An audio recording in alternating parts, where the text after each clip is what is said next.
मैं अंतिम बात आपसे सिर्फ इतना कहना चाह रहा हूं कि मानवर बीजेपी 7 जन्म में अपनी सरकार, बीजेपी की सरकार, बीजेपी का मुख्यमंत्री उत्तर बिहार में इस जन्म में नहीं होगा। एक दूसरी बात, नीतीश कुमार जी को अभी तक ये मुख्यमंत्री घोषित नहीं किए।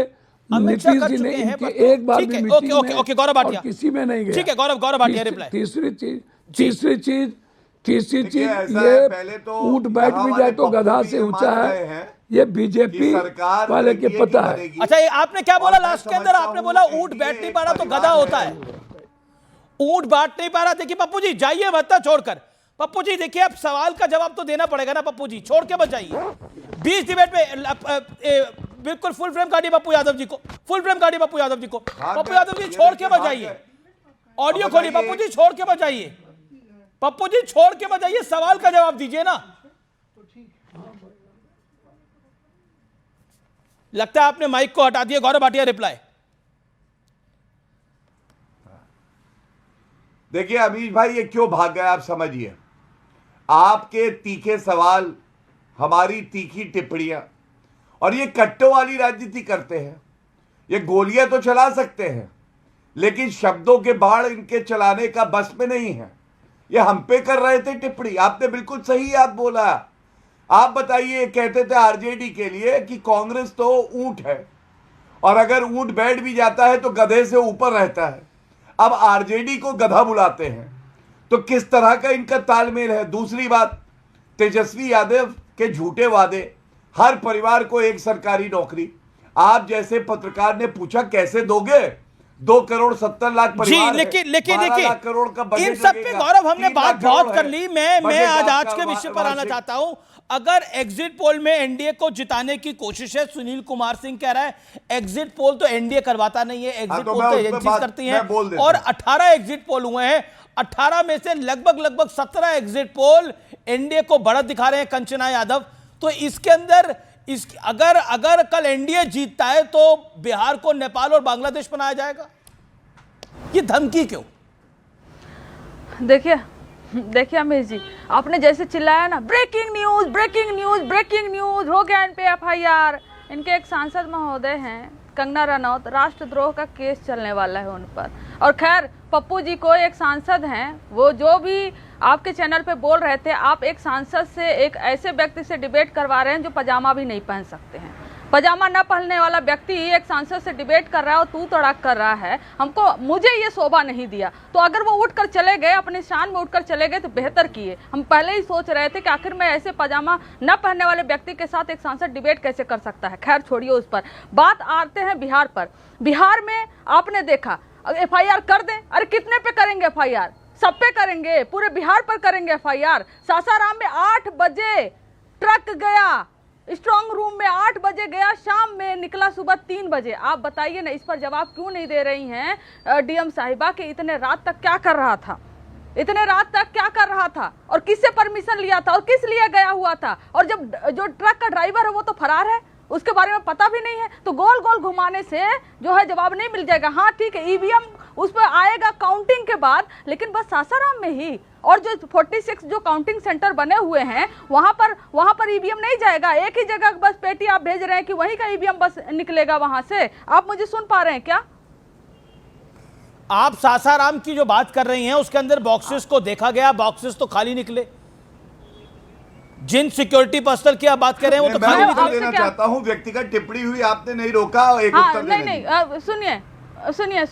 हाँ बिल्कुल अमीर जी, बस उनसे जवाब लीजिएगा, मुझे लगा आवाज नहीं आ रही। सासाराम में जो डीएम महोदय हैं उन्होंने खुद बताया कि शाम में 8 बजे गया था ट्रक, 7:59 मैं सारी बात रात में 3 बजे उसकी जांच हुई। लेकिन सुनील सिंह ये क्यों बोलेंगे कि हम बांग्लादेश और नेपाल बनाएंगे अगर एनडीए जीतता है तो? सुनील सिंह जी ने यह कतई नहीं बोला कि हम बांग्लादेश और नेपाल बनाएंगे। सुनील सिंह जी का कहना था कि महाराष्ट्र, दिल्ली, हर जगह से जो बच्चे आए हैं ना बिहार में परिवर्तन के लिए, जो सिस्टम उन्होंने बोला गलत ना करें वरना सड़क पर ऐसा दृश्य दिखेगा जिसकी कल्पना नहीं करी जा सकती। उन्होंने धमकाया, उन्होंने रिटर्निंग ऑफिसर्स को धमकाया। मैं कहना चाहता हूं, ऑन रिकॉर्ड कहना चाहता हूं, उन्होंने धमकाया, उन्होंने बोला गलत ना करें। सड़क पर ऐसा दृश्य दिखेगा जिसकी कल्पना नहीं की जा सकती। बिहार में नेपाल बांग्लादेश जैसा नजारा देखने को मिलेगा। इससे ज्यादा क्या बोलेंगे कंचना यादव, इससे ज्यादा क्या बोलेंगे आप मुझे बताइए। मैं आपको क्या बता रही हूँ, हम किसी भी कुर्बानी को देने के लिए तैयार हैं, लेकिन जनमत का, लोकतंत्र का हम तो जनमत क्या होता है? आपको लोकतंत्र की बात करते हैं तो इलेक्शन कमीशन पे भरोसा करना पड़ेगा ना।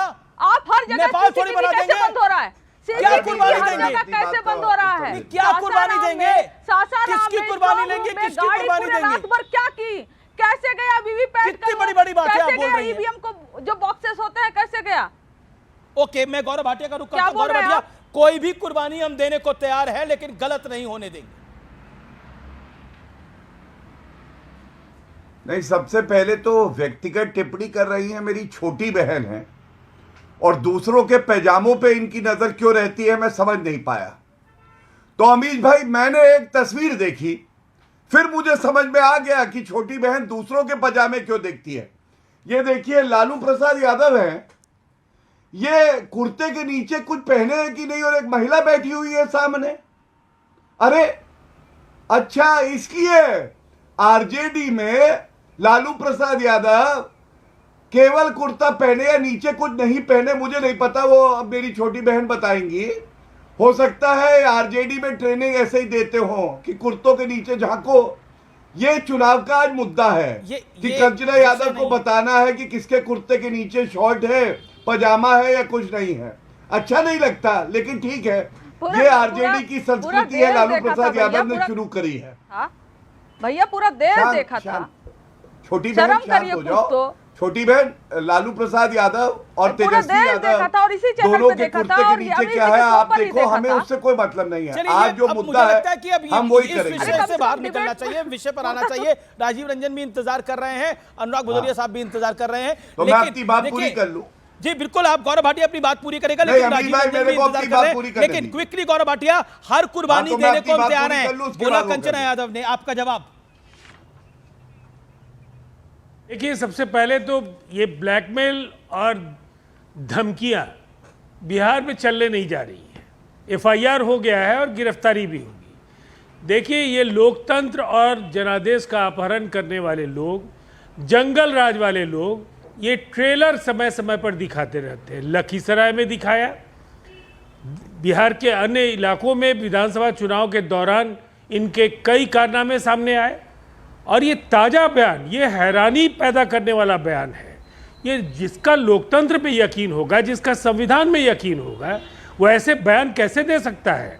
आपके पैनल में अभी पप्पू यादव बोल रहे थे, अगर निर्वाचन आयोग निष्पक्ष नहीं होता तो कंचना यादव की पार्टी ने भी उनको सिंबल के लायक नहीं समझा था।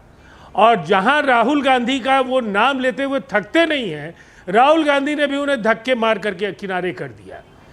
और इंडिपेंडेंट लड़े पप्पू यादव, चुनाव जीत करके आए। ये निर्वाचन तंत्र की निष्पक्षता का इससे बड़ा प्रमाण क्या हो सकता है कि पूरे बिहार में हम 30 सीटें जीत रहे थे 40 में, लेकिन एक सीट ऐसी थी जिसमें किसी पार्टी का सिंबल नहीं होने पर भी पप्पू यादव जीते। यही है चुनाव आयोग की निष्पक्षता का सबसे बड़ा प्रमाण। और जहां तक चुनाव का सवाल है, इन्हें अपनी पार्टी के नेताओं से फीडबैक मिल चुका है।